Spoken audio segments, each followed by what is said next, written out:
Thank you. Today we have a very distinguished presenter from Summit, Donna Goggin Patel, and she's chair of the Summit Environmental Commission now.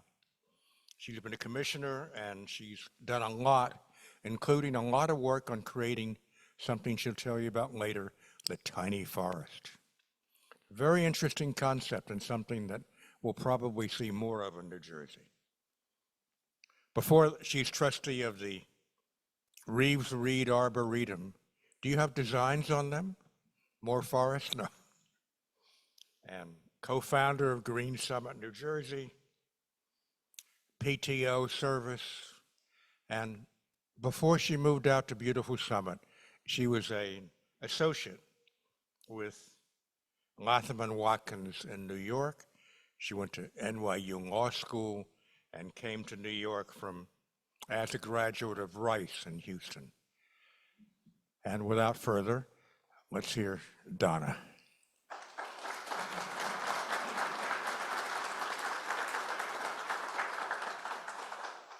Good morning. As Pete said, I'm the chair of the Environmental Commission for the City of Summit. I'm a volunteer resident and I'm appointed by the mayor. I have a degree in environmental engineering science and history from Rice, and then my law degree from NYU. And this is my 5th year on the Environmental Commission and my 4th year as the chair. Today, I'm speaking about one of the Environmental Commission's major projects. It's called the Tiny Forest. I will discuss some of the other work that the Environmental Commission does at the end, and there will be lots of opportunities for questions. So I'm going to start sharing my screen so that you can see the slides. The tiny forest, so what is the tiny forest? It's a densely planted native species forest. It's located behind the Summit Community Center. The Environmental Commission planted the forest using something called the Miyawaki method. It was developed by Dr. Akira Miyawaki, who's a botanist in Japan, and he was a botanist in Japan. It's now being applied in countries all over the world. The tiny forest contains over 45 species and over 650 plantings of native trees, shrubs, and bushes, and wildflowers. It's one of the first such forests in New Jersey. So the goal here is to restore a native landscape in an accelerated time frame. So you fence the area so the deer don't eat the native species. You actively manage and protect the species you want to grow. And if it's done correctly, we should have a fully formed forest in 20 to 30 years. In nature, this would take 200 to 300. So we're accelerating kind of rewilding, or afforestation is the term that's used. And the first 2 to 3 years of the process requires a lot of active management to make sure that the plants we want growing are able to. So that means that we've been watering and weeding.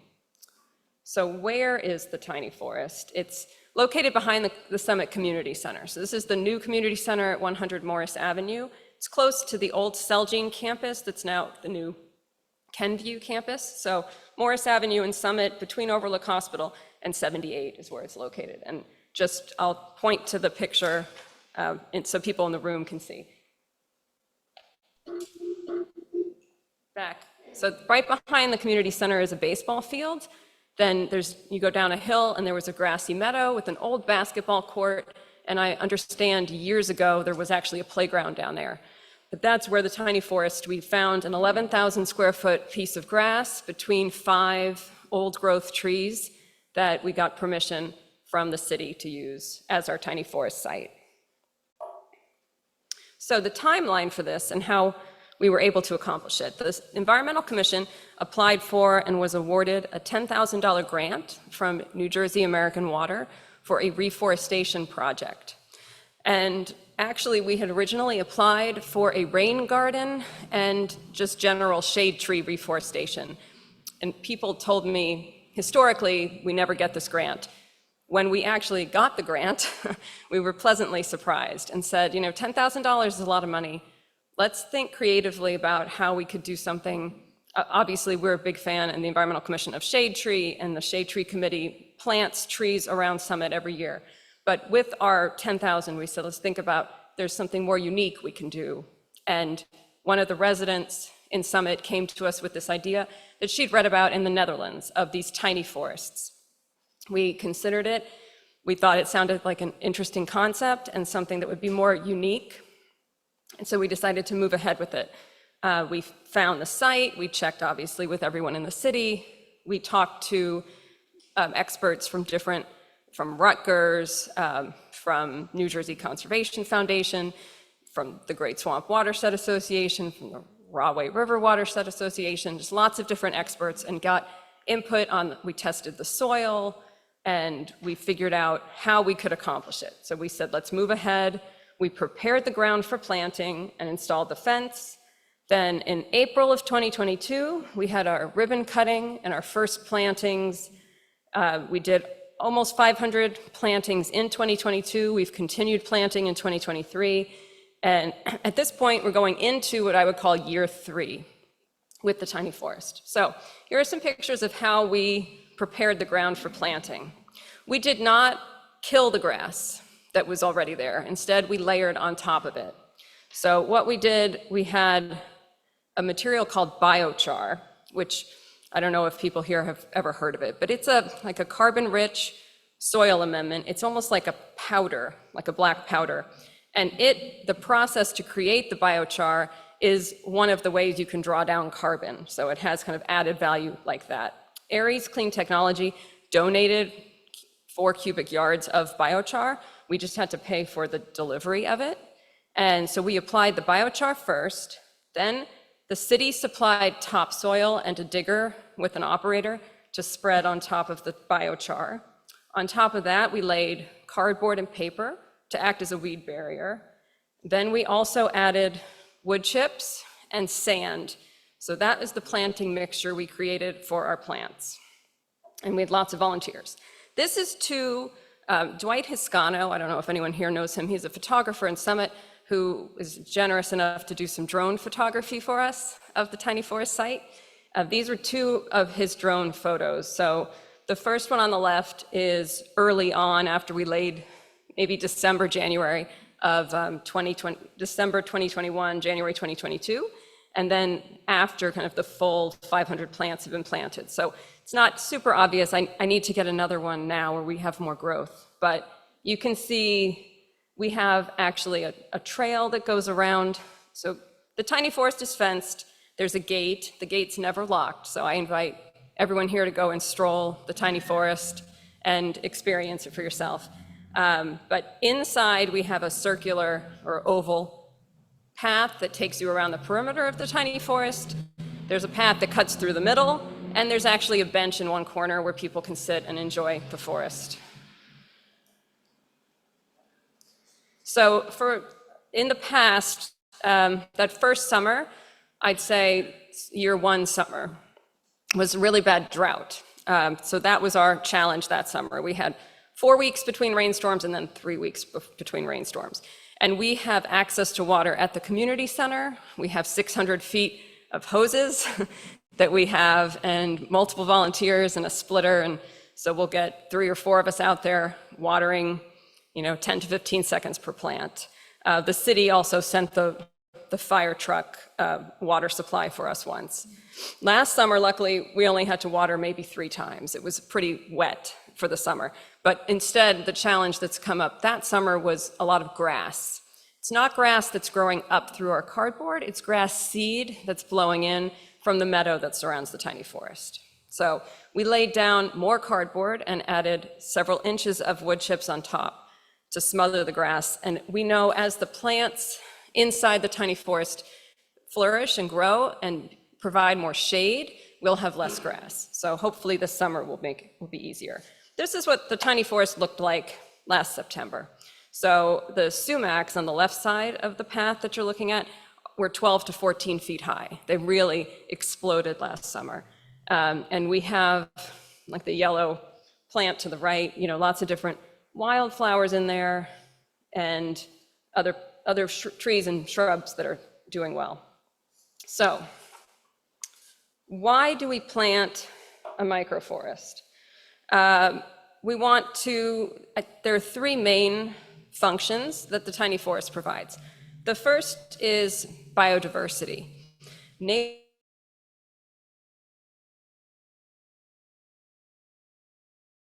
the pollinators that are Jersey their home. So we replaced a meadow of grass with this tiny forest. There are now, like I said, over 45 distinct plant species there in an area that was once just grass. And I'll show you a picture of some of the pollinators that are visiting the tiny forest. We're also tracking the birds that visit the tiny forest. We have a bird song tracker. Basically, it's a recorder. It's attached to one of the trees, one of the big trees in the tiny forest. It uses something called BirdNet software that was developed at Cornell, and it records 2 hours at dawn and dusk every day. We started the recording before we planted anything at the tiny forest. The software can take like 3-second, it filters the background noise, it isolates what it thinks are the bird sounds, it matches them to other recordings, and then makes sure that's a bird that's been seen in the vicinity based on kind of input from birders. So it's a really sophisticated technology, and we're hoping that over time we'll see an increased number of birds and variety of birds in the tiny forest. Another benefit is stormwater management. Native species help to repair the floodplain, and that's one of the reasons we got the grant, was for a reforestation in a floodplain. It helps with runoff, it helps to reduce flooding, and native plantings are better acclimated to the climate, they can handle drought better, they can handle the extremes that we're starting to see as climate change affects New Jersey. One shining example of both the importance of a native species for biodiversity and for stormwater is something as humble as the oak tree. An oak tree, a single oak tree, can support, if it's a native oak tree, up to 500 different species of caterpillars. And this is important because bird species look for a particular caterpillar to feed their babies. So if they can't identify a specific caterpillar that they need in an area, they have to keep flying before they can make their nest and raise their family. They need to find that particular species. An ornamental tree or an invasive tree may support 4 to 8 caterpillars instead of 500. So it's vastly different in terms of its effect on the area. In terms of stormwater, a single oak, a mature oak, can hold up to 2 inches of rainfall in its leaf litter and then funnel it into the ground. So when we have these bursts of rain, that 2 inches of water is going to be able to be absorbed right at the site of the oak tree instead of all running into our sewers. And what we've seen in our, lately, when we have these bursts of rain, we're having flash flooding and issues like that in New Jersey. The third kind of major advantage to a tiny forest is the drawdown of carbon. So the eventual growth of these native trees into fully formed forests will help to draw down more carbon, which is a key piece in fighting the climate crisis. So how do we see the tiny forest improving education efforts in Summit? We obviously want to use it to show these benefits of native species.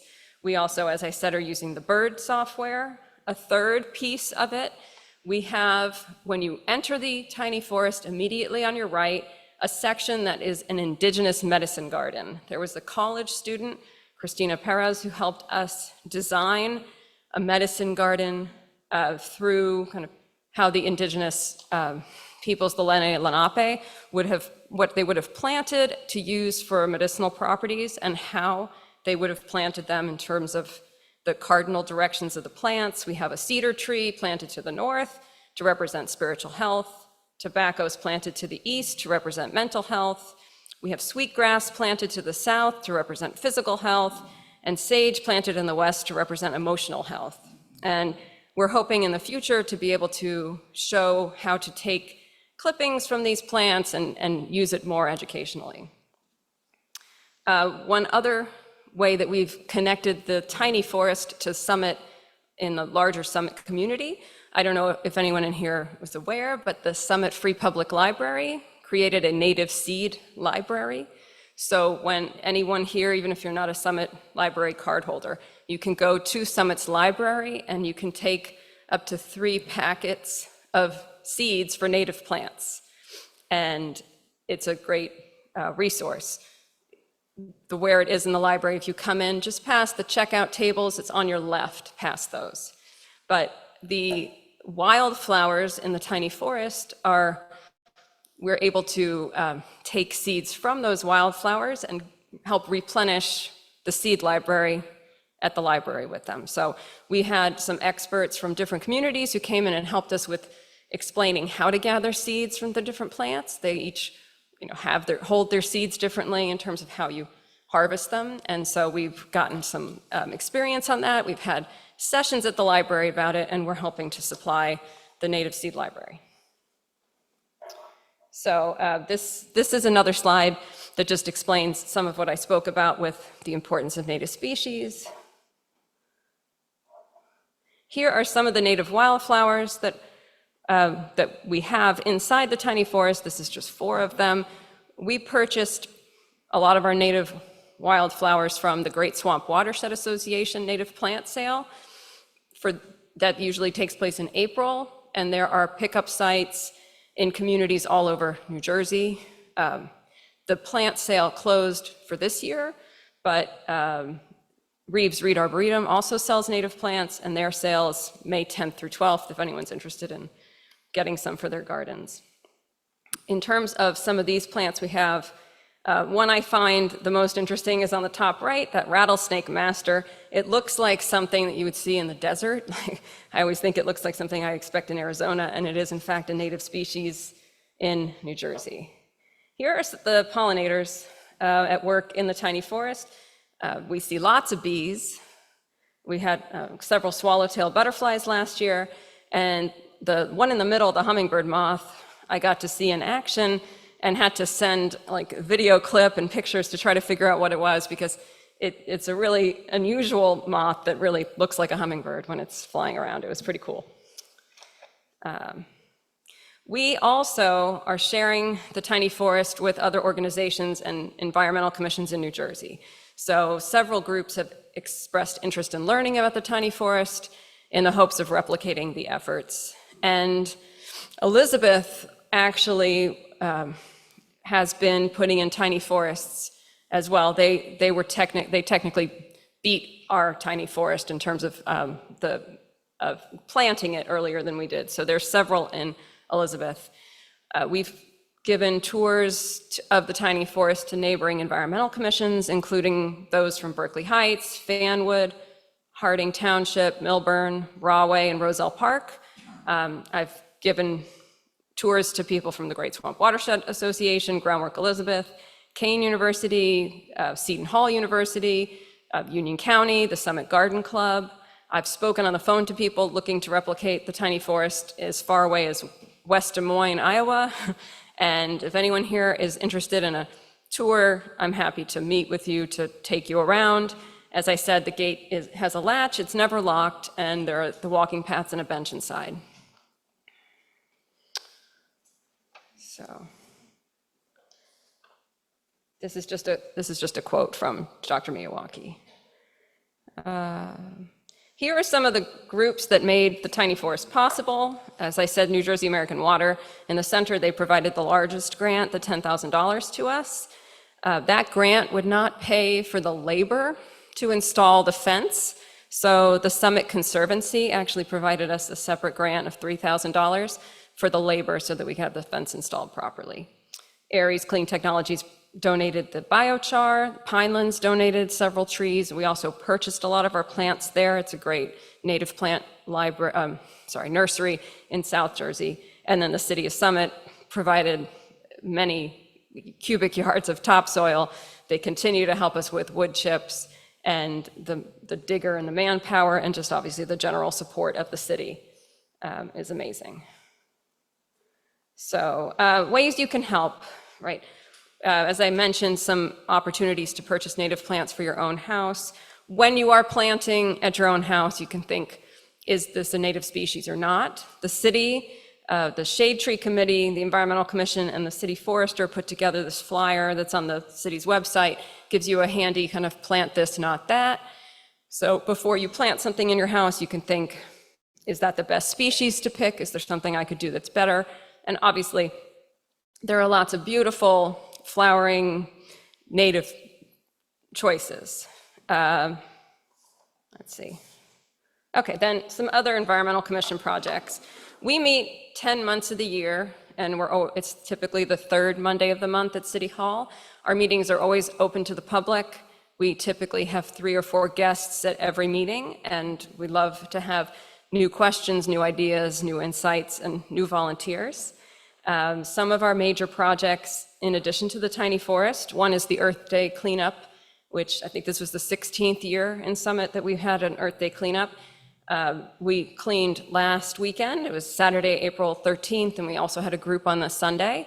We had over 240 individuals who volunteered at 10 different sites around Summit, collecting trash and laying wood chips at Martinsbrook Park and Wilson Park. Sustainable Jersey in the center, that's an organization that's run out of the College of New Jersey. They created a framework with recommended actions that cities can demonstrate to earn points towards certifications, and they allow access to grant funding. Summit's participated in this program since its inception 11 years ago, and we're consistently scored as one of the most sustainable municipalities based on the amazing sustainable work taken across the city and by many, many volunteer organizations, not just the Environmental Commission. And lastly, I wanted to just mention the Community Energy Plan. This is another grant that we received from the State Board of Public Utilities. We created a roadmap of the next 3 to 5 years, how the city is going to reduce its greenhouse gas emissions. Our Community Energy Plan was approved by Summit's Common Council in December of 2023, and the fact that we have that in place now allows us to apply for up to $250,000 a year in implementation funding to help us put in some of the electric vehicle chargers or help us get municipal solar array, other projects like that that we would like to do to help make the city even more sustainable. Obviously, municipal emissions are a small piece of Summit's overall emissions, but the city plays an important role, both as a source of information to spread information to residents about actions they can take, and also as a role model for how it cares for its green spaces and takes initiatives. So I see that I have at least one question online, so I'll take that one and then we can. Yes, hi. Yes, hi. Fabulous talk. I would like to talk a little about the economics of this, because I could imagine any community, something like this, a little area, you can take a little walk. It's so peaceful, but the challenge is the real estate values in this area. The property I live on, it's no great shakes, but on my assessment, it's worth like $750,000. So that's one challenge I see for this in our area. The second is, can you give any idea of the carbon capture in your forest? Okay, so first on the point about the real estate values and the cost, one thing I didn't mention that I should have is this: the idea of the tiny forest is that you can actually take a space as small as 4 to 6 parking spaces. That small of a space would make it a worthwhile endeavor to try to do a densely planted native species area. So Summit's tiny forest is actually bigger than it needs to be to accomplish the goal. So one of the ideas here in New Jersey is that we do have a lot of development, we have high population density, but we have pockets of space on the edges of parks, possibly at the edge of parking lots, where we could be converting small unused pockets of grass or pavement into these pocket forests or microforests. So I don't see it making sense to tear down a house and plant a microforest instead, but it's more utilizing some of these extra spots that might be underutilized right now from an environmental perspective. And then that's a very good point. Do you have any data on the carbon capture side? I don't have the carbon capture data for my 11,000 square feet yet. I could try to look that up. Well, thank yeah. you. Thank you very much. Wonderful talk. Sure. Are there other questions? Oh, sorry.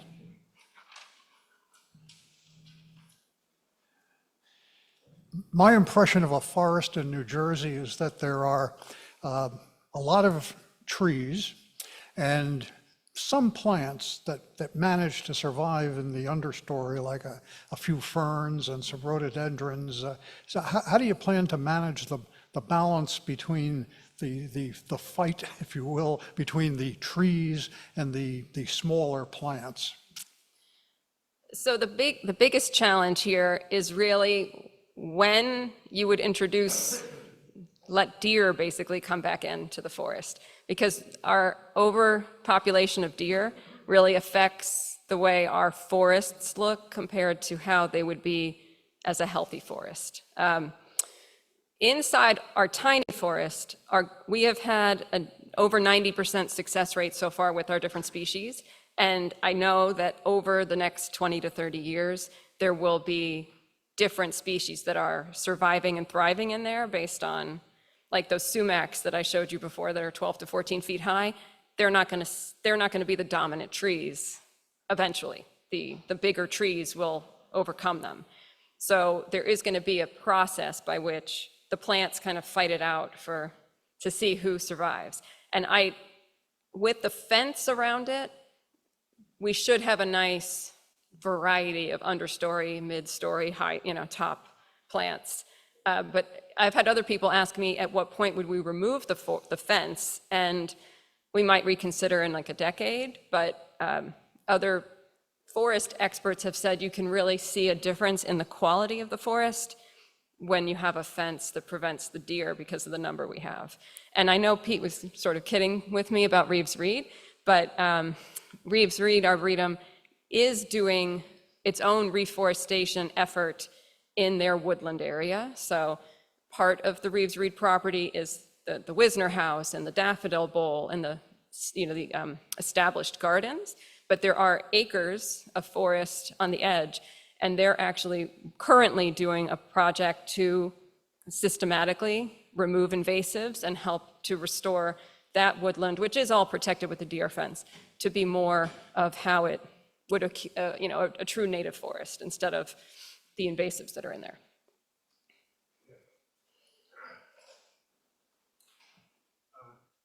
Thank you. This is very germane to my property, half of which I'm trying to grow something on that's treed and all this other stuff. Okay, whatever. Okay. I guess my fundamental question gets to the science of this, that somehow there was a static point in the past where basically plants thrived from native plants thrived, and it was a symbiotic relationship with animals. Well, I guess the question that I'm begged with is that new plants arrive with, the suburbanized area, and new animals arrive. So how are you taking into account the adaptation, which is part of evolution, into this kind of throwing back to what was versus what is? And I think I'm not trying to necessarily make a historic forest with the tiny forest. I think that everyone in the space of thinking about what's native understands that what's native in where we live right now today might be different from what it was 50 years ago, and may also look different 50 years from now based on how our climate's adapting. My understanding of how invasive species affect the environment, it's not so much that they're bringing in new animals, it's that if you bring in an Asian variety like Japanese knotweed, for example, which is incredibly invasive and also really hard to eradicate, something like that does not have a natural predator here. So once the knotweed gets introduced to a forest system where you did have, the deer were supposed to eat some of the plants, but once you have the knotweed, nothing's eating the knotweed. So the knotweed goes crazy, and then it takes over everything that was there. And those plants are no longer able to thrive. And then those animals that relied on those plants are suffering.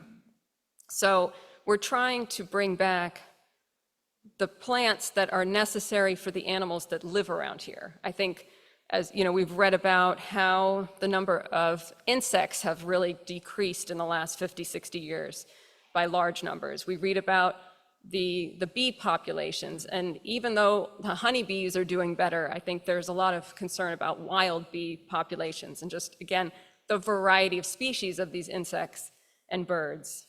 And so that's the goal, is to try to create environments for those animals to be able to live here and to think about what New Jersey is going to look like 50 years from now. So I'm not saying that my tiny forest had the perfect 45 species. We picked a variety. We talked to different experts about what made sense for our particular site, the amount of sun and shade, the amount of water in the soil. And you know, it really is specific to your particular site when you're planting one of these. There's not like a one-size-fits-all. And the one that they just put in, they just did one in Manhattan earlier this month. There was one planted, I think, on Randall Island. So I'm sure that has different species than ours in New Jersey even. So I don't know if that's really answering your question, but.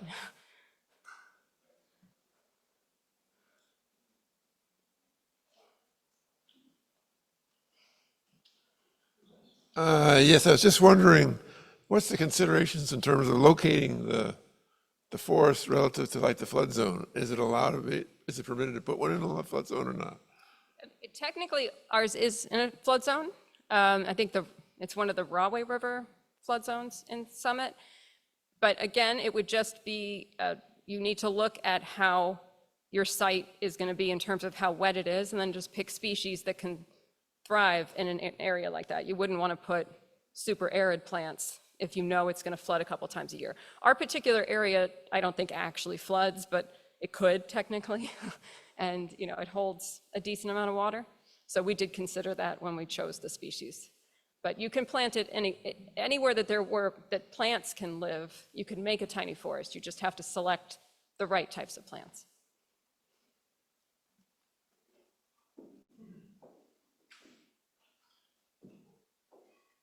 Donna, this is fabulous. Both your presentation and the work you're doing, and it's so important. But here's what I'm wondering about is the coverage and the scope. You know, I suppose you have to regard this as a pilot project or a demonstration project because it's, I don't know, a couple of acres and some it's several square miles. If you just take Summit, some it's several square miles. And there's no doubt that having this over there in East Summit affects a certain radius, or, you know, the insects and the butterflies are not paying attention to property borders, but it doesn't reach all of Summit. So if you wanted to sort of get all of Summit to have the benefit of this, you know, I can imagine a network of small pockets like this. And of course, you know, it took a lot of resources to do this one. What's it going to take to do some more? Now, I happen to live on Woodland Avenue, one half a block away from River Road. And on the other side of River Road is actually some very dense woods, and then a branch of the, I guess it's the Raritan River, or I don't know what it is, the Passaic River, I guess. Yeah, and you know, there's a kind of a concrete barrier, because I think once it was a low area and they had to fill that in for the road to go through. So I stand there and look out, and it's just totally wild. In fact, I've seen foxes and other animals like that, and just sort of amongst the brush. But I don't know how much of that belongs to Summit. You know, there's a Chatham border somewhere along there, but that river meanders around.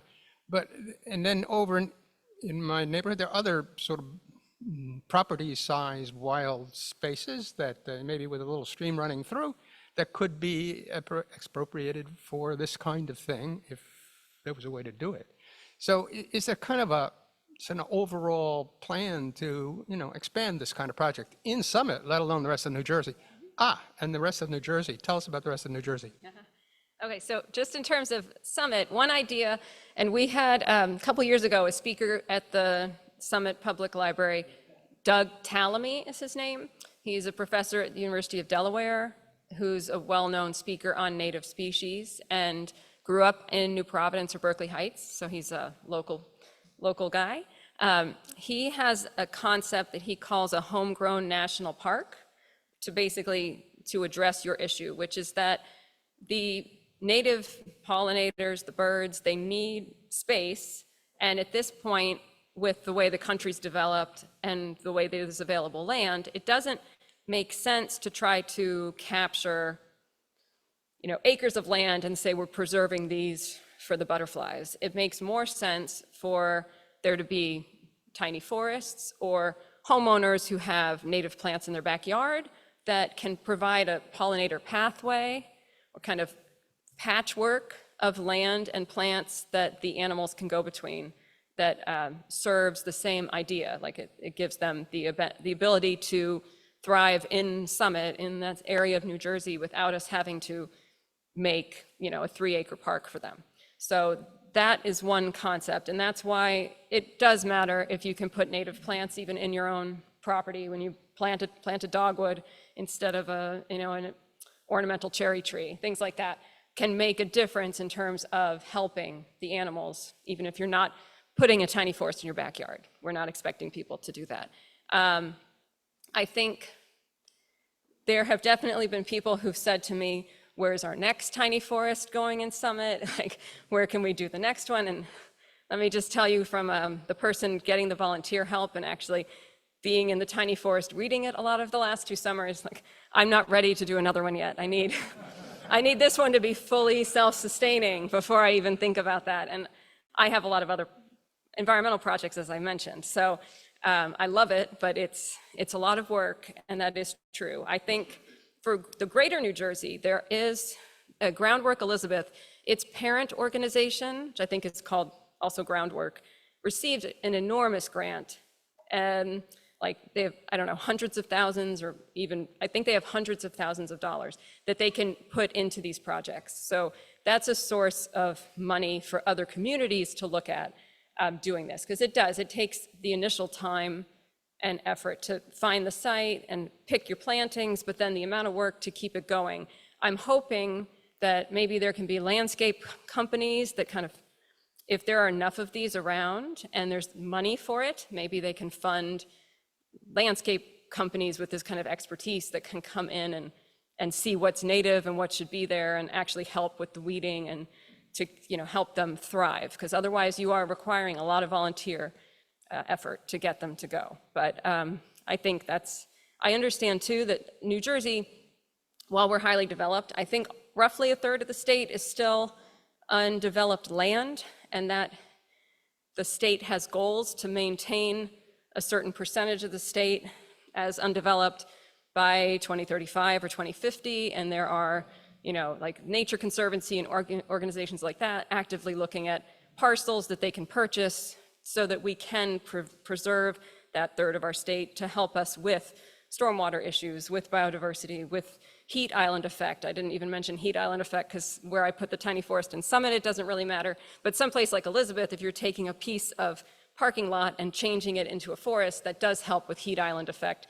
It just brings down the average temperature in the area. So that's important for our urban areas.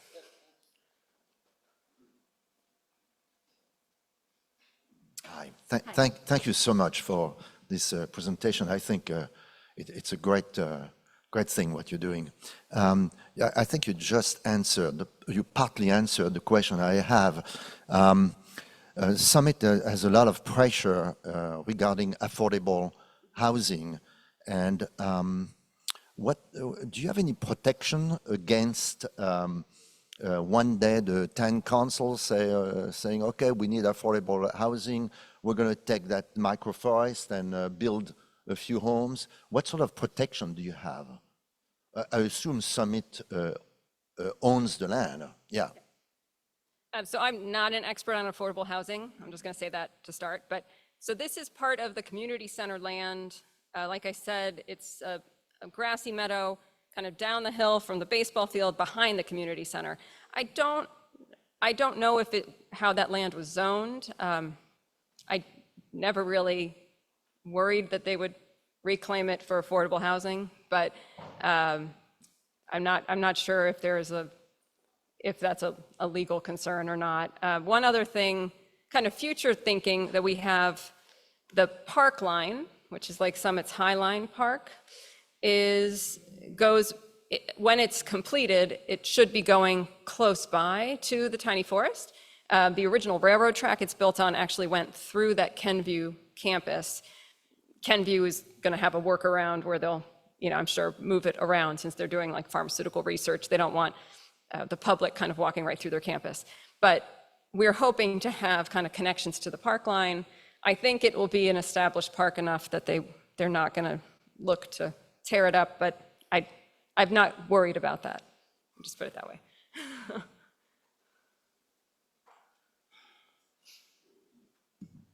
Thank you very much. That was very informative and very good to talk to people about the importance of native species and the problem with the non-native aggressive ones. And I guess for places like Summit and all, this is a wonderful thing. I have a little issue with it being called a forest. I live out in Hunterdon, and so we have a lot more acreage, and I have a full acre that I'm doing similar things to. But I wouldn't even call that a forest because of the, out there, I guess it's more of issues of forest fragmentation. And, doesn't this sort of, well, out there, we basically end up with fragmented forests as opposed to, a healthy full forest. So I was just wondering, and I think you answered part of this 2 questions ago, what can be done to really preserve our forests? The deep forests, there's a whole set of species that reside deep in the forest, not the ones that, inhabit the edges of the forest ecosystems, which this is wonderful for supporting those species. Right. Yeah, and I 100% agree that that's a whole different concept, and that forest fragmentation is an issue for the much larger species. Like, we're not expecting brown bears and things that you're going to see in the Watchung Reservation, and that that need a lot of land to thrive and survive. My understanding is that, like I said, there's a statewide campaign to preserve existing forests and to increase the protections around the forest land, so that any places where there is a potential for there to be fragmentation, because a developer could claim some area and then develop it, that they're trying to kind of get ahead of that and protect that land. So, because our original or old growth forests, this is not a substitution for that. This is an attempt to make the best of the situations where we don't have that opportunity. Like in Summit with our 6 square miles, and we have a couple of wooded areas, but nothing that we could reclaim as an old growth forest like that. I had something else just occurred to me, and now it left me again. If I think of it, I'll say it sorry. Thank you for a very interesting presentation. But I have 2 questions. One, I think you said the property is 11,000 square feet? Yes. That's a quarter of an acre. So there are a lot of people around here who have a quarter acre or more. So if someone really wanted to, they could start doing some of that. But the location of the forest, microforest, is near the community center. Where would you park, and is there indication of how to get from there down? Yeah. Okay, great question. So there is not signage to get to the tiny forest, but the parking would be at the community center. So Summit's Community Center at 100 Morris Avenue has 2 parking lots, depending on which direction you're coming from. There's a street, Morris Court, that abuts the community center. That's the street you want to turn on to park. That's the easier parking lot to go to. So if you turn on Morris Court, you have 2 choices. One is to make the left into the parking lot and park. Then you can either walk down Morris Court. Once you get past the 3 or 4 houses, make a left turn. You see the tiny forest ahead of you. So there's 3 or 4 houses, and then there's a fence. And in between is a grassy area. If you look to the left, you can't miss the tiny forest because it's fenced there, and there's a basketball court. The other choice, if you don't mind a little bit of a rougher terrain, would be to park in that Morris Court parking lot, go down like 8 steps to the baseball field, walk along the first base fence, and then go down a hill. But you are literally walking like down a hill to see, and you'd see the tiny forest ahead of you. The thing I was going to say that I remembered, for volunteers, I have my card. I also have my email address on here. It's summit.nj.ec@gmail.com is my Environmental Commission email account. But we always use volunteers if we have tiny forest work days periodically through the summer where people can come, you can weed, you can help supervise 8th graders and high school students who we have more of the shoveling and the wheelbarrow the heavy lifting.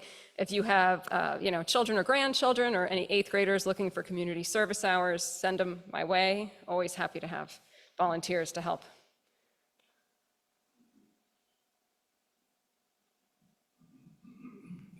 Very interesting.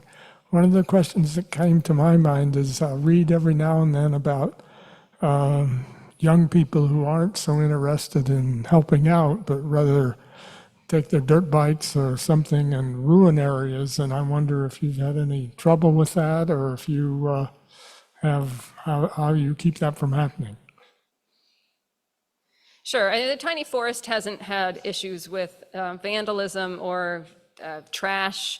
I don't think it's big enough yet, or doesn't provide enough cover if people wanted to go and get up to shenanigans. When we're doing our Earth Day cleanups, we do sometimes find evidence of people putting in ramps for dirt bike trails in the Passaic River trails or into the Watchung Reservation. And there are, we just tell Union County, and Union County has steps that they take. I don't think it's I think that they're trying to advertise and encourage people to do the dirt biking in specific locations where it's safer and set up for that. I think that's the better way to say, like, here's where you go to do recreational dirt biking. Don't just do it, or you kind of willy-nilly make it your own path. Like, come do it here where we're supervising it, where the ramps are steady, things like that. It's just safer for everybody. We do find in Earth Day cleanup, for example, beer bottles and cans where you can tell we're probably teenagers hanging out and whatever, but they have not, like I said, they haven't come to the tiny forest yet, either because it doesn't provide enough cover or it's not, big enough. But I think Summit generally, we just try to make, community pride so that people are not gonna take advantage of it like that, hopefully. Last question.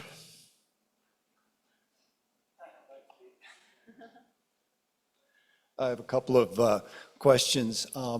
My yard has been primarily covered with pachysandra and ivy for the first 30 years I lived there. But in the most recent 15 years, some vines have arrived. I don't know if this is the Japanese thing you referenced, but so one question is, how do you combat that, and how did you eliminate these if you had to? And then the other question is, how does the microforest fit in next to the South Mountain Reservation, 3,000 acres, and the Watchung Reservation? Are those forests in a natural habitat kind of status, or where does that sit? So to answer, I'll do the second question first. I understand that, so there are pieces of I don't know as much about the South Mountain Reservation. I've seen like Hemlock Falls, I've walked through it, but I'm not an expert on it. I know some of my colleagues in Milburn on their environmental commission were considering putting in a pollinator meadow on an acre of the South Mountain Reservation that's in Milburn, technically. So that's a plan that they have, I think, that's underway. I think South Mountain and Watchung have struggle with the overpopulation of deer. So I don't think they're a native forest in its like ideal setting because of the deer population, but they are, and they have invasives.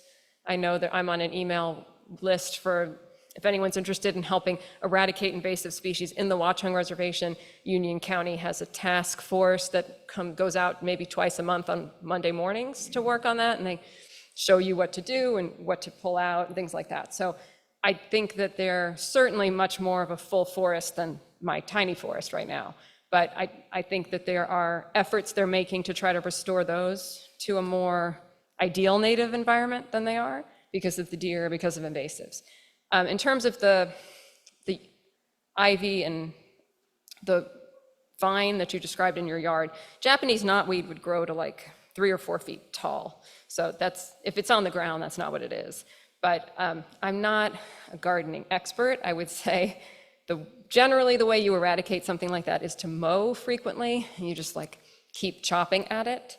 Maybe talk to a garden center with a photo, or a lawn guy that you recommend or that you know, to see if they have a suggestion on how to eradicate it if you're not happy with the vine and how it's interacting on your property. Sorry, I don't have a better answer for that. I appreciate everyone and all your questions.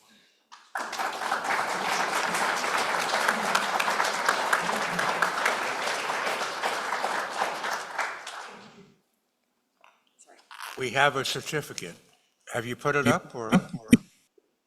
Now, you might ask why we have an orchid.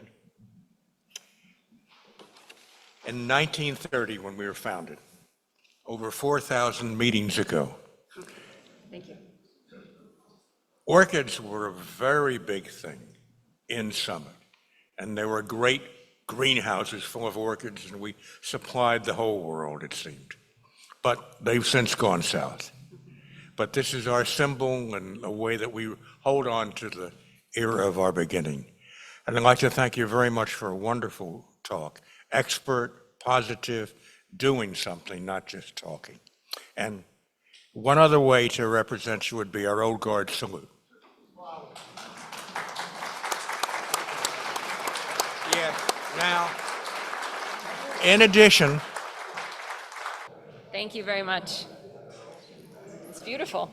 this may not be suitable for planting outside, I'm not sure. No, I know, it's okay. It's beautiful.